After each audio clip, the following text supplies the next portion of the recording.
Automobile workshop ഉടമകളുടെയും ജീവനക്കാരുടെയും സംഘടനയായ association of automobile workshops Keralam ഈ സ്വപ്ന ഭവനങ്ങളുടെ താക്കോൽ കൈമാറ്റം വയനാട് മുട്ടിലിൽ നടന്നു. മന്ത്രി വി എൻ വാസവനാണ് 6 കുടുംബങ്ങൾക്കും താക്കോൽ കൈമാറിയത്. സ്ക്രൂ ഡ്രൈവറും സ്പാനറും എന്തുന്ന ഗ്രീസും ഓയിലും പറ്റിയ അധ്വാനത്തിന്റെ കരുത്തുറ്റ കൈകൾ, ആ കൈകൾ ഒത്തുചേർന്നപ്പോൾ യാഥാർത്ഥ്യമായത് മുണ്ടക്കൈ ചൂരൽമല ദുരന്തബാധിതരായ 6 കുടുംബങ്ങൾക്കുള്ള തണലാണ്. തീർത്തും മാതൃകാപരമായ പ്രവർത്തനം.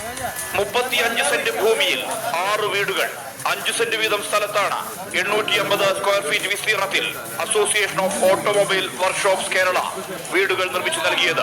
പൊതുകിണറുണ്ട്, വഴിയുണ്ട്, വൈദ്യുതീകരണം അടക്കം പൂർത്തിയാക്കിയിട്ടുണ്ട്. 2 മുറികളും അടുക്കളയും സ്വീകരണ മുറിയും അടക്കമുള്ള സൗകര്യങ്ങളുണ്ട്.